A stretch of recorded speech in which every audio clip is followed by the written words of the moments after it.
Yeah, well, try.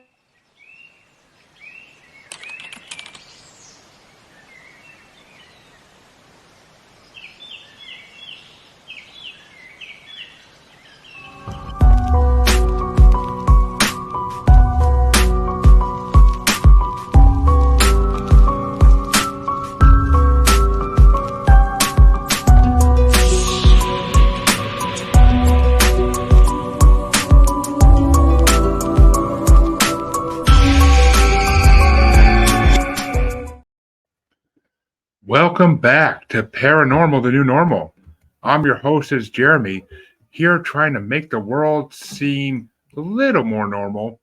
Does it ever work? No, not really. We know how that's not how the world's supposed to work. So, what can I say? We're here just to try to have a good time and explain some things. Once again, I am joined though by a guest. And this guest, as you may know, or may not know, Yeah. Paul Zolman, consciousness researcher, seeing because I messed up that word tonight, and author. How you doing tonight, Paul? Great, Jeremy. Glad to be with you tonight. What a pleasure. Better. Yeah, well, we were supposed to have this a couple weeks ago, folks, but it didn't quite work out. But fate always finds a way to push things through when they want it to happen, and here we are to do this thing. So let me get started off by asking Paul the same question that everybody has answered in this show at some point. What got you into the spiritual paranormal world?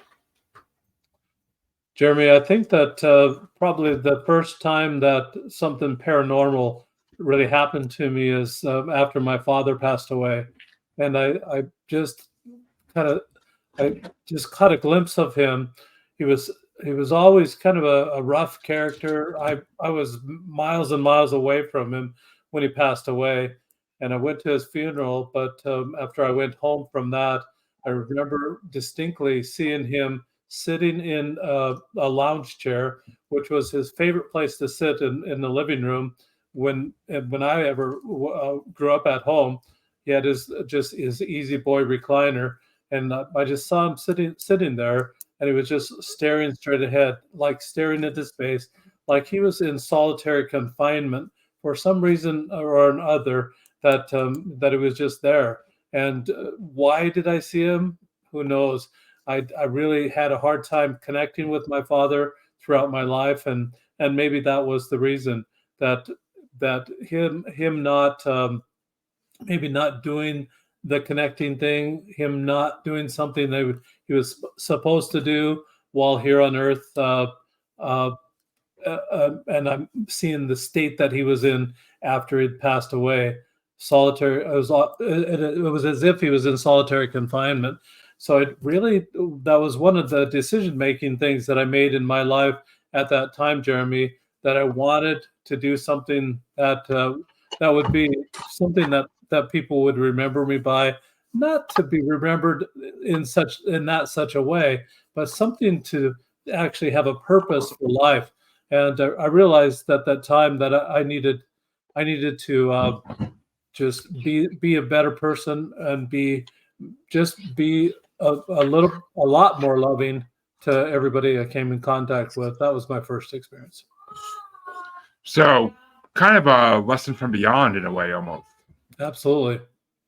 Well, I mean, that's always it's a touching story, and it's always a very unique story because it doesn't happen to everybody. I've had experiences from beyond to some degree, but never learned anything from them and never really been communicated by anybody from them. Just kind of, well, actually, okay, I guess that's a lie. They're having communications, just not through me. Put it that way. It's been through mediums and whatnot. Well, after that, did you have any more experiences by chance where your father or anybody else came to talk to you?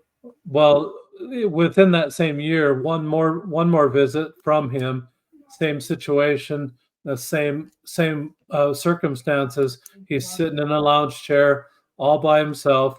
Now I've moved away from where I was the first time. I moved across the country. I moved to the East Coast. Actually, I lived in Rhode Island for a couple of years. Loved the East Coast and I loved Rhode Island. We visited Massachusetts a couple times, and during that time frame, he visited up there. One of the things that I loved about Massachusetts was going to see a lot of historical sites, and I went to see Plymouth Rock and all those places there in Plymouth at Thanksgiving time. And one time I invited my mother out for Thanksgiving, and she'd never been to the East Coast, let alone Yeah, it's on to, red to, right now. to Massachusetts. So invited her there, and while we're in Massachusetts, we take her over there on Thanksgiving Day. So Thanksgiving Eve, on the Wednesday before Thanksgiving, we had our turkey, we had the whole meal and everything, and spent all Thanksgiving Day at the Mayflower and doing those things right there in Plymouth. And when she saw Plymouth Rock, I'd hyped it up so much that when she saw that little rock, that little Plymouth Rock, she started laughing hysterically, Right? and it was just kind of a funny experience that way. But that was where the second visit was for my father. And I've had a few other experiences from time to time, but nothing quite as profound as my father sitting in that chair, solitary, all by himself, still looking straight forward, straight ahead, almost as if he was in a penance type of situation, that he just had to be alone to think about his life and think about the things that he did or the things that he didn't do. That's beautiful. That's beautiful, man. And Plymouth Rock, yeah, I've been there a bunch of times. And my wife actually is originally from the South Shore, so we took the kids to Plymouth a lot of times on different day trips and whatnot. So been to Plymouth Rock, nice little beachfront there that you can hang out at. And yeah, I mean, Massachusetts is not just huge for historic sites. If you're into them, I mean, going to Salem was freaking awesome. I'm not gonna lie. As a paranormal podcaster, I love Salem, so it's an awesome town. So, from all these experiences, from my understanding, you wrote a book actually called "Love Is God," which. Where'd you come up with that title? That's what I'm kind of curious about. I mean, it's kind of like an obvious title, but not one that most people would think to just be like, this is all I need to say is love is God. Jeremy, actually, the book title is The Role of Love, ROLE of love. And I'm not sure where the book title Love of God is, but it really, love comes from God. And he's the author of love. But the title of the book that I wrote is called Role of Love. And that's my fault. Really fast. That's okay. No worries at all. You're not the first one that actually thought that, and I probably need to readjust my profile to make it so it doesn't seem that way. But what I did is I created a way for myself to learn the love languages and to become more loving. And it's just one of those things that, as I saw my father sitting there like he was in solitary confinement and not wanting that for myself, I decided, I really need to be a lot more kind, a lot more thoughtful in the way I live my life, a lot more purposeful. And so I created a cube that has the love languages on it. Right there, you'll see the love language of touch. Right there, just two hands, looks like they're holding hands, touching one another. These are all pictures on for your listeners that are not looking at the video right now. It's all pictures, so I'll try to describe the pictures as much as I can. The next one is two hands together forming a heart. Very, very popular symbol. The way to send a silent, feelings across the room to anybody, to someone that you care about.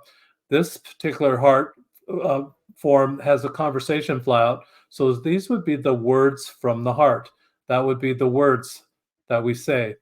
This is a hand holding an hourglass. The hourglass represents time, spending time with someone. Sometimes you just don't have to say a thing.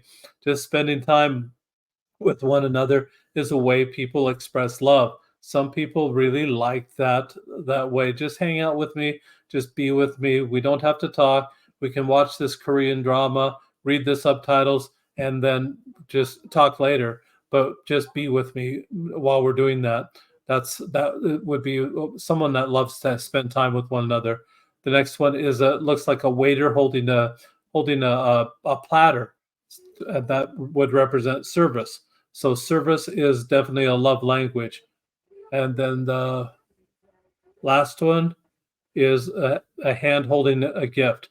So that represents gift giving. The gift giving to me is kind of an umbrella love language that a hug or a smile could be a gift. A, Ex- a, a note could be a gift. Spending time with someone could be a gift, or serving them dinner could be a gift as well. So really, the gift one is kind of an umbrella. It does not have to be a gift that's purchased. So basically, those are the 5 love languages. The 6 sides on the cube. The 6th side that I created has a hand holding a question mark. Jeremy, there's just 2 instructions. You roll the cube every day. Whatever it lands on, that's the love language you practice giving away all day that day, all day. So it kind of sets a theme for the day, a mantra, so to speak, that this is the style of love that you're going to be sending out all day that day. What you're watching for as you do that, Jeremy, is for people to light up. When they light up, you've discovered kind of something that you didn't know before, what their primary love language or secondary love language might be. For that person, you just take a mental note and wash, rinse, repeat. That's what they like. Send it out over and over again, and then you'll develop that relationship. What I like to do is do that all day long, and you'll have opportunities maybe to light up anywhere from 2 to 10 people in a day, depending on how much contact you have with other people on that genre. And when you light people up, it makes their day. You've lifted them up. There's great satisfaction in lifting people up to help them have a better day. And that's kind of payday right there. But what you're doing is you're sending this out without any regard of ever any expectations of it ever coming back, but trusting the laws of the universe that are kind of out there. They were there before you and I were ever born. The law of the harvest, karma, law of attraction, any of those laws kind of say the same thing, that whatever you send out is going to come back to you after many days. Trust the process. Don't have that expectation, but just trust that someday it'll come back. May not come back from that person. It might come back in a different way. And just trust that that'll happen. So that's what the book Roll of Love is all about. It's a new way to implement the principles of the love languages in your life so that you learn them backwards and forwards by giving it away. And by giving it away, it helps you learn it and be able to see it when it comes your way. Gives you that peripheral vision that most people don't have. Most people can only see, according to Dr. Chapman, they can only see what they like. What they like, the type of love they like to receive is what they're giving away. Hoping for that reciprocity. This is not a transaction. Love isn't a transaction. Love is not a reality show. It's not Let's Make a Deal, Jeremy. It's not. So what you're doing is just sending it out, and someday it'll come back. Instead of sending anger out, and what spurred me to get to this point was that I found myself stacking annoyance on top of annoyance on top of annoyance on top of annoyance until I got to the point that there was a straw that broke that camel's back. Could have been a very simple, very simple annoyance that happened, but whatever it was, who would know when I was at the top? Sometimes I didn't even know when I was at the top, and that would have that flash of anger, and then I'd settle back down and then start stacking again. I wanted to get over that habit that I learned from my father and from my ancestry. It's generational. I wanted to get over that habit of stacking those annoyances and having that flash of anger. I found that this was the perfect replacement behavior for that. It helped me overcome that it was elusive. Just like paranormal is kind of elusive, this was elusive to me. The whole idea of loving, sending love out, and then knowing how to receive it when it comes your way. It really helped me change my life. It sounds like miraculous because I I kind of have the same personality where just like anger stacks on top of anger, stacks on top of anger. Like it's a constant daily struggle to keep your cool and just not let things go when you want to let them go. Not to copy from Disney at all. It's not copyright, but it's just, I get it. Like sometimes it's really hard to figure out the right way to love somebody, like the way that person's going to want to be loved. When, I mean, I've dealt with that all my life. I mean, I'm a married man and I know exactly what that's like, because how does she want me to show my love today? Like, that's the biggest question every day in a marriage. And some days it's, oh, I don't feel like being touched today. Okay, fine. Some days it's, I just don't want to be talked to right now. Okay, fine. I mean, it's a task trying to figure out which day is which. Always, as any married person will tell you, man or woman, because men do it too. Men do it too. I'm not gonna say we don't. It's a go back and forth type thing. But so that's what I like. That's what I like, Jeremy, and I'm glad you brought that up. It's what I like about the cube is that it really has the variety. You don't know what you're going to roll. It only takes less than 2 seconds to roll the cube. You don't know what's going to come up for you, what's going to manifest for that particular day, and then it's kind of that anticipation, kind of that excitement. What am I sending out today? And it's really interesting too that you say what you say about your wife, because I think that's the way people are in their love languages. It's more fluid than actually static. It's something that you can't really take this survey and be put into a box so that you're going to have that same kind of love every single day. And that's kind of what that survey that Dr. Chapman does for people, puts them in a box. Well, you're going to have to eat tacos every day, Jeremy, for the rest of your life, because I know that's what you like. I'm going to feed you tacos every single day. Everybody needs that little variety. We have to have that variety in life, and it really becomes that spice of life. This really accesses that. On Christmas Day, everybody wants gifts. Everybody wants to be loved with a gift, and it's customary. It really is something that's ingrained in us. Everybody feels that way, same way on a birthday. But you wouldn't be doing just a handshake or just a high five on the birthday unless that's what you did in your family. Most people are looking for a gift on that particular day. They're not looking for that physical touch, or they might look for both. Could be a gift as well. But it's just that variety that really spices up our lives, not only with our significant others. I created this, Jeremy, when I was single. I didn't have a significant other. So, Dr. Chapman, who in the heck am I supposed to love? Oh, I have to love everybody? It was perfect for me. I needed that consistency to be able to move away from that habit of being annoyed at what other people were doing. The whole idea from this, Jeremy, was I was focusing on what's wrong with that person. Why can't they do something right? When I realized that was part of the angry culture that I grew up with, that there are no boundaries, that you can look over the fence and see what that person is doing that might be wrong, or what that person, and just make a judgment call about it. I realized that I don't have any business looking over the fence and looking at what they're doing. My business is to send love out. These are things I have control over. Send it out and respond when it comes my way. I stopped, as soon as I started doing that, I stopped focusing on what they were doing wrong, which is maybe 10, maybe 20% of what people do. They do it wrong, or they make mistakes, or they have weaknesses or something else. I was missing 80 to 90% of what was good about that person. I was missing the whole thing. So I realized that I've got to do an about face. Instead of looking at what's bad about that person or what they're doing wrong, focus on what they're doing right. Magnify that, have that grow bigger. When I started doing that, it was magical. It was miraculous, as you say. Overnight, all of a sudden, I'm watching, and I'm so busy watching for what's right about people, I have no time to be annoyed. I have no time to worry about what other people are making for their decision making, and really, it was none of my business. Oh, I felt so relieved. I don't have to manage that person. Yay! Really, that's a happy day. When I realized that, I don't have to judge that person. I have to manage that person, focus, and stay in my lane, do what I have to do to send out love and respond when it comes my way.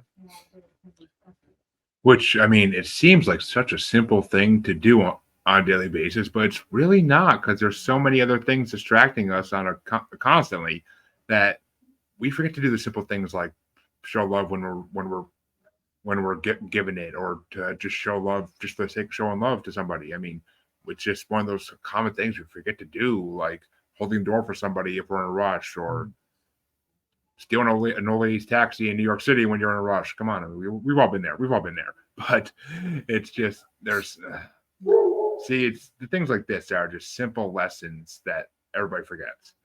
I mean, they say like what the hell is the word I'm thinking of? Oh my god. They say chivalry has been dead for like the last 20 years. I don't think that's true. I see it on a daily basis. It's just overall it has decreased greatly because there's not that, because of all the equality talks nowadays. Like a lot of men don't feel like they can do it anymore, when that's not the case. You should be doing it. Hell, women do it sometimes too if it's the right circumstances. So why not? I mean, it's just, I don't know. It's the world's changing, and not for the better in some ways.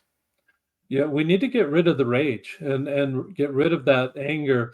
You know, I lived in the New England area for a couple of years, and if I didn't realize that I realized quickly that I needed to know somebody that broke knees, because if I didn't know somebody that broke knees, I was not going to get along very well in that area. Once I had the buddies that were breaking knees, I was fine. Nobody messed with me, and nobody. I was able to do that kindness, and it's just so sad that we have to have bodyguards like that, or we have to have people like that that will protect us from those that would try to hurt us. And I needed that protection as I lived in Rhode Island. You know, Rhode Island's kind of in between Boston and in New York. When the mafia gets in trouble in New York, they run to Rhode Island and they hide. When the Boston mafia gets in trouble in Boston, they run to Rhode Island and hide. And then they start fighting in Rhode Island. And it was just kind of one of those experiences that once in a lifetime that you get to live and watch that kind of thing going on in your neighborhood. Everybody has that crusty, kind of like the earth has a crust to it, and then you've got the core. Everybody had a little crusty out exterior, and it's just hard to get to know people in that particular area. But once you got past the crust, people were so nice, so kind, so loving, and just genuine, down to earth people. I absolutely loved living in on the East Coast for that reason. People are like that everywhere, though, Jeremy. They have that core that really is intrinsically good. And that's what I'm saying. 80 to 90% of the people are good. There might be some that have 55% good, 45% bad. But for the most part, people are really, really good people. We've taken the media to the point that we focus on the negative because that's what sells newspapers. That's what sells the likes on the internet. That's what people are watching for. They're watching for that negative. We've got to move away from that and watch for the positive and just emphasize that positive. I bet that if we did that, more positive things would happen in the world instead of these school shootings, instead of all the negativity and all the advertisement that the media is doing for this negativity. Why not advertise the good? Let's start moving toward a better society. I mean, the greatest thing is, well, okay, I'm not gonna say, okay, I started that off completely wrong.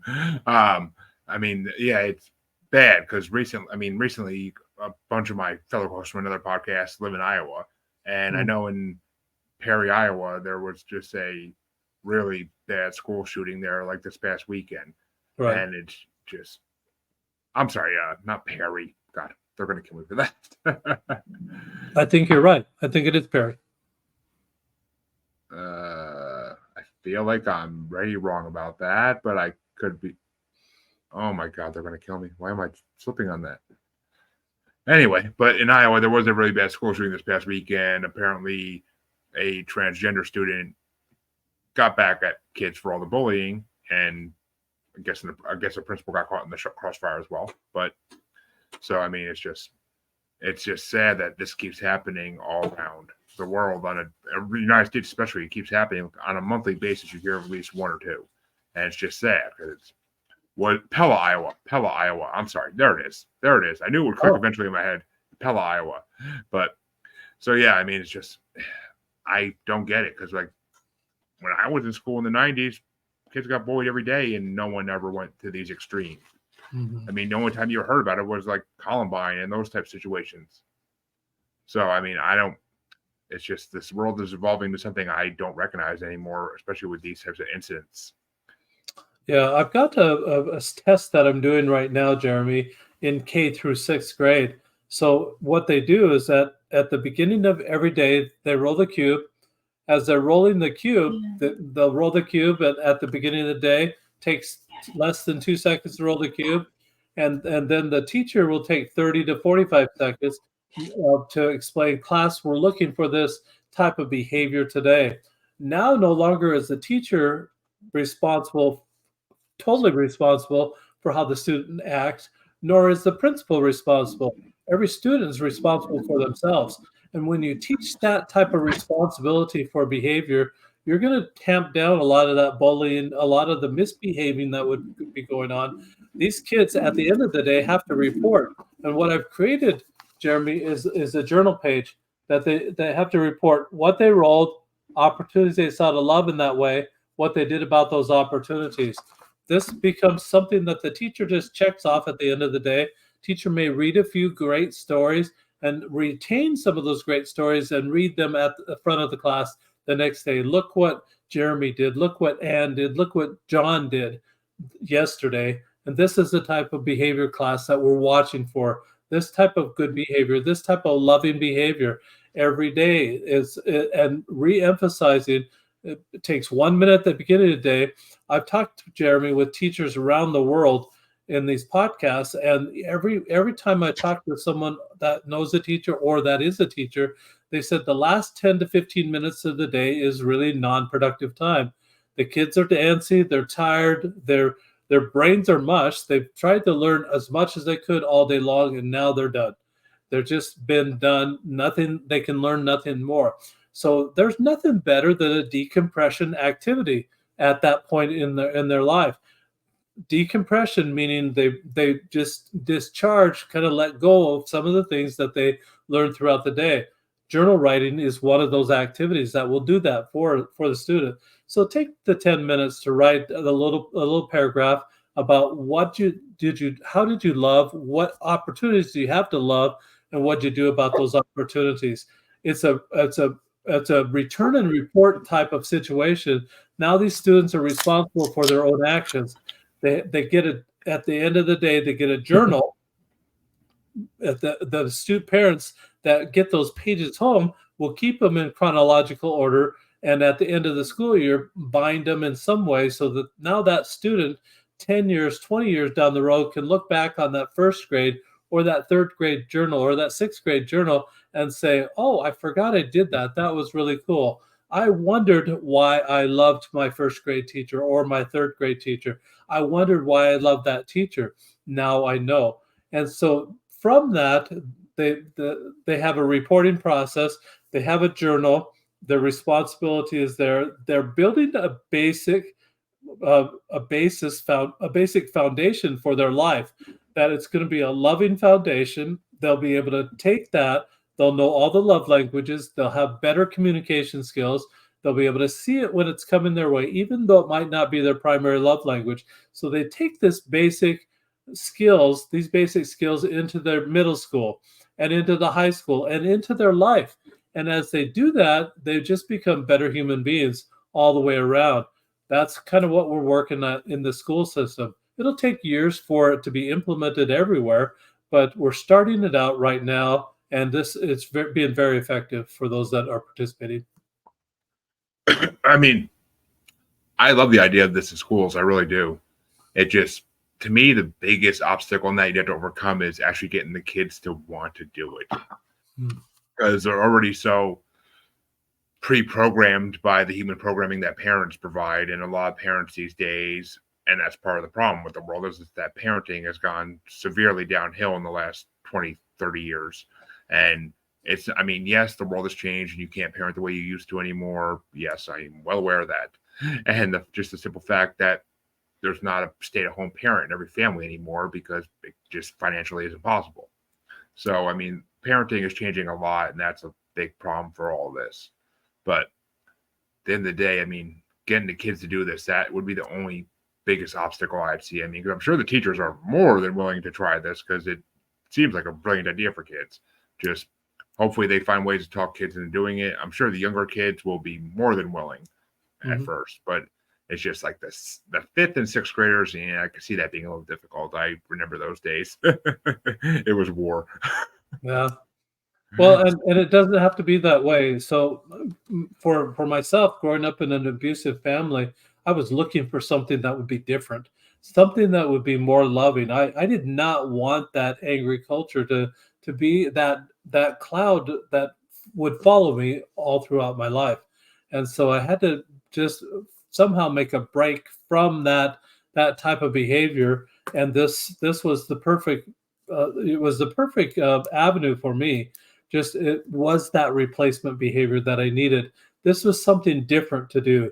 Rather than what I was learning at home, this was something different to do that I could learn at school, something different. I remember my first grade teacher's name. I don't remember second, third, fourth, or fifth, but I remember sixth grade. There's a reason, Jeremy, why I remember first grade and possibly why I remember sixth grade. I felt loved during those class times. I wish I would have had a journal to know what was it exactly. Why did I feel so much safer in those classrooms than the ones in between in those middle grades? And it was just a miracle that I was able to find something different and find it at school. Find something different from that home life. And just I remember Mrs. Rogers being my first grade teacher. Why do I remember her name? I don't even know why I remember her name, except I must have felt loved at school. I mean, yeah, I can agree with that 100% because I remembered my elementary school teachers' names for the longest time. Some of them I still do to this day because I mean I never actually thought of why I would. I just figured they're my teachers. Of course I know their names. But Hmm. then again, I think about it, and if I go to middle school, high school, I don't remember every single teacher's name because there's a lot more teachers per year at that point. But also just I some of the classes just really weren't sticking in my head for that long because it's just the teachers weren't really there for the students. They were there just to do their job, Yeah. which they did. I'm not saying they didn't do their job well, but it's not like in elementary school when the teachers are usually more loving because you're younger and you're not a punk yet. Yeah. Yeah. Because we all become punks in middle school and high school. We all know it's true. We So do. Yeah, that's right. That's right. So so great way to overcome being a punk is just go the other direction. What I found very useful for me, Jeremy, is that I found that if you put anger on one side and love on the other side, that you've got a spectrum. If you can describe the behavior where you are on the spectrum, then you can kind of figure out if you can make a description or figure out what an adjective would be to describe your behavior on that spectrum. Then consider after you've figured that adjective out, what would be the opposite? For example, take sarcasm. Sarcasm's mostly on the angry side of the spectrum to me. And sometimes it's very funny, but it's sarcastic. It's kind of on the angry from that angry culture. What would be the opposite of sarcasm? And to me, what comes to mind is someone that would be genuine, someone that would be authentic, somebody that would be true. When you put those words side by side, I think that most people in their right mind would gravitate toward wanting to be genuine, wanting to be authentic, and then they'll cure their behavior. They'll do whatever they have to cure that behavior to get to that point so they acquire that attribute of being authentic rather than being sarcastic. I think that was been a very useful activity for me in my life trying to figure out, well, what describes this behavior that's happening right now? Figure out what the opposite is, and then determine where do I want to be on the spectrum with that particular trait. exactly. And actually a co-host of mine wrote a damn novel. Basically just reciting what I said, kind of that single parent, you can't have a stay-at-home parent anymore. It's financially impossible. And Jesus, Jess, what the hell? But I mean, yeah, there's no one home teaching the kids how to handle emotional problems anymore, to handle conflicts, and basically we're requiring strangers to teach these kids on how to do it, and they have 20 plus kids in a classroom, which makes it damn near impossible to teach anything. And yeah, so I mean, I agree. That's a novel. Just geez, I think it's the longest comment I've ever wrote one of my things, but Jesus, I can't get over the length of that. Really can't. But yeah, she's right, and you're right as well. I mean, it's just you have to. Maybe it is a great way for teachers to get in touch with kids, maybe a little more, maybe, and that's what they need, because these kids need to feel like they're being heard, and that's a lot of these issues with these shootings is the kids are not being heard before it gets to this point. Either their parents are ignoring them completely, or teachers aren't really paying attention to them getting bullied, and they're not trying to do anything to help them. It's just, yeah, there you go, Jess. They're slipping through the cracks, and they're struggling with basic people skills, which in today's day is just anxiety and depression are up more than ever in kids. So that makes sense. Yeah, Jeremy, you make a terrific point. I think that if these kids can see that they're or understand that they're seen, understand that they are individuals, understand that that someone is noticing what they're doing, that's good. The good things that they do, quit focusing on those negative things that kids do. Kids are always making mistakes. They're trying things for the first time. If you're critical that very first time, what are the chances that kid trying it again? Probably very, very slim. Now I remember, I had 8 children. I'm number 10 of 11, Jeremy, and my grandfather had 19. So we're kind of scaling it down from 19 to 11 to I only had 8. My kids are only having 3 children. I don't get it. I want more grandchildren. That's what I had the kids for, right? So I could have more grandchildren. I don't get why they're only having 3 at a time, or three total. So anyway, but as we're teaching these children, and I found that I'd have my kids go out and weed the yard when we lived on the East Coast.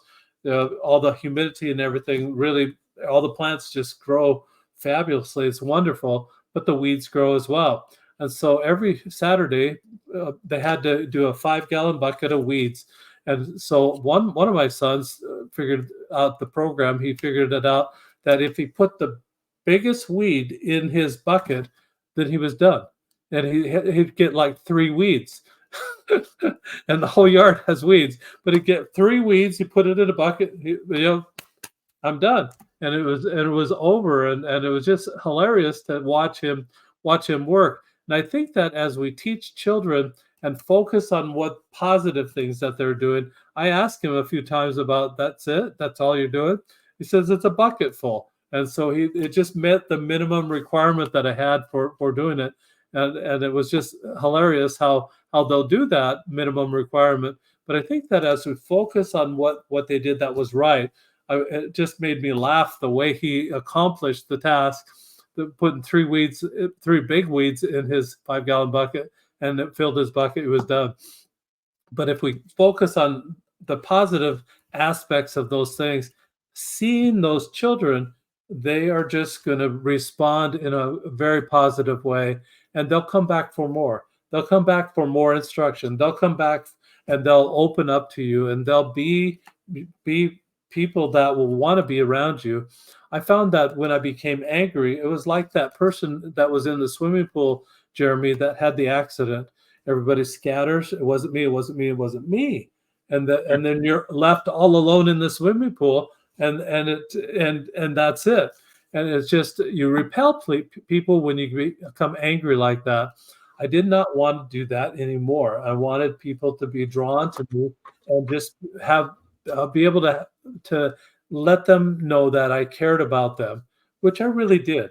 I really cared about people, but it wasn't those just flashes of anger that I had from time to time would repel the very people that I was trying to love. And so just get rid of the flashes, start stacking those kindness on top of kindness on top of kindness, get to those higher laws of love like compassion and charity and intimacy and forgiveness, mercy and empathy and sympathy. These are these laws of the love languages are the stair steps, the basic stair steps that are going to get you to those higher laws of love. That's what we need to spread in the world right now. Well, funny you say, well, okay, funny you say intimacy, because I mean we're not going to talk about intimacy exactly, but we talked about how this will help kids. Yeah. What's your audience for this with adults? Like who are you trying to aim this towards for adults? Well, I think any adult that wants to have that change in my life, Jeremy, I was 35 years old and I still kept blaming my father for things that happened in my childhood. And he had been dead for 7 years by the time I was 35. And I woke up just one day and I thought, oh, I'm responsible for what I do. I'm responsible for my own stuff. How can I blame a guy that's not even here on earth, not even here to be able to talk to about it? How can I keep blaming him for my stuff, my stacking of these annoyances, having those flashes of anger? How can I keep blaming him for that? And I just woke up to the fact that, oh, I'm responsible. So teaching children when they're 6 years old or 7 or 8 or 9 years old, teaching that they're responsible for their own actions, that's really going to be the change that you need to make this happen. And it really works for adults just as well as it works for kids. The adults though have to want to change. The kids are more malleable that say, this class, this is what we're doing today. The adults have to say, they have to buy into it, that it's going to make them a better person. Do they want to be better? If they don't want to be better and they're blaming other people and they want to play that victim, let them play that victim until they decide for themselves that they want to be a better person. There's nothing we can do for them. It's their decision. You can't even do intervention when we're talking about love. You can't intervene and force people to love one another. How's that going to No. go? I mean, it's just ridiculous to think that you can do an intervention in that way. You can't. They have to decide for themselves that they want to be better, that they want to make that change in their life. Those are people we can work with. I agree. I mean, there are people out there who just they don't want. It seems like they don't want to love anybody. They just want to be this miserable person, or maybe they're a narcissist, or maybe they're even a sociopath, and they just constant and they'd rather and they. I mean, maybe there's something a little bit more wrong with them, but some of these people they just need to be taught how to love again because obviously they weren't as a child, and that's why they're the way they are because they never experienced it, so they don't know how to give it back out to the world. They never, if you don't receive something, you can't learn how to give it to someone. So it makes sense. I mean, it goes back to your whole Christmas morning analogy earlier in the episode, which makes perfect sense. I mean, and I think there's a lot of single people in the world that could use this because they've been single for so long they forgot how to love. Jeremy, and you're absolutely right that it's no longer about the narcissist at all. It's not the me society. Forget yourself. It's all about them. It's not about you. It's not about me. It's about them. How can I make their day happier? And when you do that, you feel that great satisfaction. It lifts you up. It lifts them up. It's a win-win society. It's really kind of an exclusive society, this society of love that we're talking about, that it's almost a country club type feeling. You have to want to send love out, and you have to want to be able to react appropriately when it comes your way. It's a skill. And if you want to learn that skill, here's a tool. This dice, simple as it is, that 2 seconds, that investment that you make at the beginning of the day will pay huge dividends. Who doesn't want an investment that you put in very little and you get a ton back? Everybody wants an investment like that. This is what can happen with this dice. And just to emphasize that, the purchase of the book, the journal, and the die is $29.99 on my website, rolloflove.com, that you've got posted right here. And it's a whole lot less than just one therapy session. But the impact of this in your own life, if you're ready for it, and if you want this impact, the impact is going to be much more long lasting than just one therapy session. It'll change your life. It sounds like it will. It really does sound like it will. And why is it so inexpensive though? Like, if it's worth like 20 therapy sessions, why is it less than one? Why is it so inexpensive? Oh yeah, inexpensive. Yeah. Yeah. Well, I want everybody to be able to have access to it. That's really, it's just barely above my costs for the printing and for the for the creation of the die. I want everybody to have it in their hands and just to be able to use it. I want everybody to be able to give it as a gift and make it an appropriate gift. This is absolutely right within the range of the $30 to $50 wedding gift for anybody getting married. This is a perfect gift for somebody that's just starting out in a marriage. It's a perfect gift for someone that wants to improve in their life. It's a perfect gift for people that really want to have a better relationship with their significant other. My wife really does not roll the cube at all. But what she does do, she loves to guess what I'm practicing that particular day. And she'll make it a game for herself. What's he doing today? And she'll figure it out by how I express love to her as well as to others for that particular day. And she participates in that way. Yeah, well, I mean, that's one way to do it. I mean, that's definitely one way to do it. And you ever try to switch it up on her and trick her? Just for the fun of it? Well, I switch it up. Actually, she gets a lot of different ways. She mostly likes service, and she mostly likes gifts, and she likes spending time. Her favorite thing to do is watch a Korean drama. So we don't have to talk. We don't have to do anything.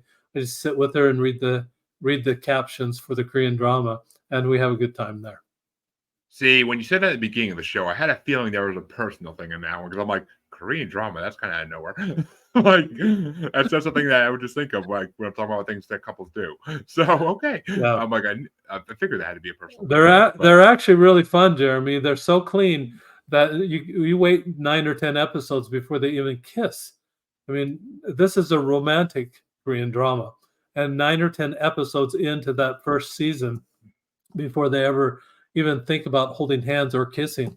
It's kind of slow moving, but it's quite romantic in the way that they try to develop the relationship first, develop that foundation. What we're talking about, developing that foundation first, and then you get to that higher level of the intimacy. Develop the foundation first; it'll stair step you up there. I mean, yeah, it sounds interesting. I mean, I'm used to American dramas where usually within the first episode and the first scene, they're throwing their clothes off. But we've all seen Shameless. But so let me ask you this, because you did bring up therapist. What have some therapists said about this? I'm just kind of curious what a therapist would think about this idea. It's a very interesting question, Jeremy, because I think that the impetus for me trying to get this out into the hands of therapists was I only had the die. I had the die copyright in 2017. And as I'm taking the die around and showing the therapist what a tool it could be for people that are having difficulties in relationships, difficulties in understand the directions of love, that we only have power to give it away and to respond when it comes our way. We can't bid love to come our way. We can't be sitting at home waiting for love to knock on the door. It's not going to happen. For most people, it just won't ever happen. We'll be pining away. We'll be old and crotchety before it ever would happen for us. So in that whole idea of of sending it out, what just lost my train of thought for a second. So what we're watching for is just help me get back on track, Jeremy. Where was I? You were explaining how you were showing this therapist and how they were saying that. Yeah. So I'm taking it to the therapist, and this therapist is saying that this really great idea, but it's so new, and the practice of this is so new that we really need a manual. So about a year and a half ago, almost 2 years ago now, I went to a therapist close to where I live, and he said this, and I was talking to him about the die. He said that you need the manual. You need to actually write a book and update the way these principles of the role of love, or the principles of the love languages are impacting people's lives, because this is quite different than what Dr. Chapman had suggested. And so using the principles that are the same, making quite a different application of it is really what was changing people's lives. So the therapist is the one that suggested that I actually write the book and write, and that therapist actually is the first one that does an endorsement within the book itself. So therapists are really, they like this idea. They like the way it's implemented. It's really quite different than anything that they've ever heard of how to apply them, and they're doing it. They're using it on a regular basis. Well, that's good. I mean, if therapists think it will work, then I mean, it's all people behind it. I mean, I'm sure you got some great prefaces by some highly certified therapists who are willing to say like this is a good thing. I mean, hell, if you can get like all the couples therapists to start giving this out as like a way to help couples work their problems out, then there you go. I mean, this could be revolutionary in saving marriages because we all know how high divorce rates are nowadays. So, Absolutely. It really can be revolutionary. We want it to be revolutionary, but it really has to start with that individual, like we've mentioned already. It has to start with the individual, spread to the family, spread to the neighborhood, spread to the community, spread to the state, to the nation, to the world. And it really needs to go in that progression because it really starts with the individual. People that want to make a change, people that want to make a difference in their community, they need to have these basic love languages down so that they can express love and do it on a regular basis. Have that focal point of sending out love all day long, every day. There's a mayor that went up for election 2 years ago and won her seat. But while she's going on the election or on the campaign route, she picked up a die and started rolling it, and it just changed her life. As she rolls it every single day before she goes to work, she's watching for all day long those opportunities to send out love in to members of her city, to people around her all day long. And she's been a phenomenal mayor. She's been the first woman that was a mayor of this particular city ever in the whole history of the city. And it's been, the city's probably 125, maybe 130 years old. And she's the first woman mayor, and she's just done a phenomenal job because she set her mind to sending out love every single day. that's amazing. That's amazing. Seems like a lot of people are already just learning from this. I mean, you said you started this back. When did you start selling the combo? So the 2019? so 2023 was when I published the book and the journal. So the combo started just last year in 2020. Okay. Yeah. Yeah, I imagine COVID slowed you down, of course. Well, it slowed it down for the die itself. Yeah. But as far as trying to develop the combo, I didn't even start writing the book until this therapist, this family and marriage therapist, said I needed to write a manual. Once I realized that I needed to write a book, I got all my ideas out on a spreadsheet, put them in different columns. It had about 10 or 11 different columns, comprising 10 or 11 different chapters, kept writing ideas down in each one of the columns until I was out of ideas.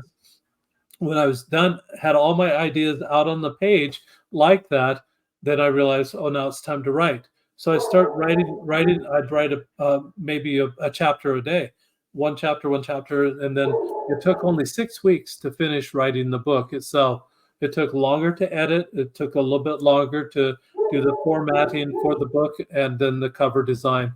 And so it took longer for those things and to get the copyright than it did to write the book itself.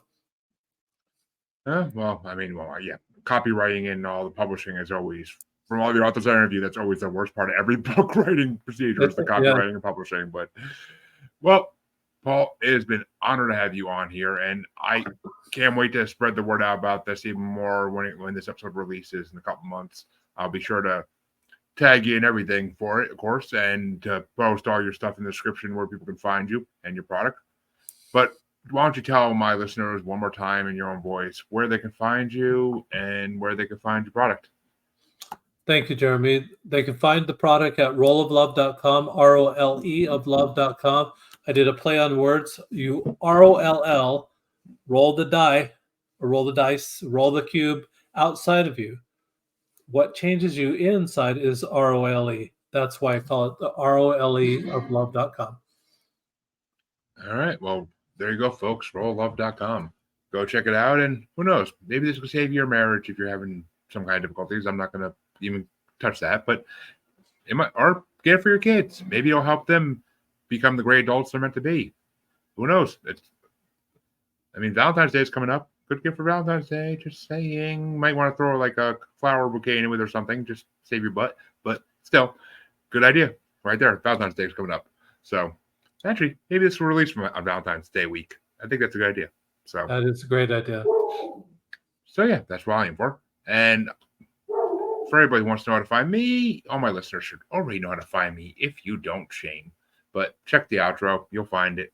And Paul, thank you for coming on. It's been an awesome show. Thank you, Jeremy. Thank you, Jeremy. It's been my pleasure to be with you today. And listener and watchers, anybody watching this replay, I'll be back on Wednesday and Thursday with another paranormal interview this week. So you're welcome. And I will see you on Wednesday. Good night, everybody.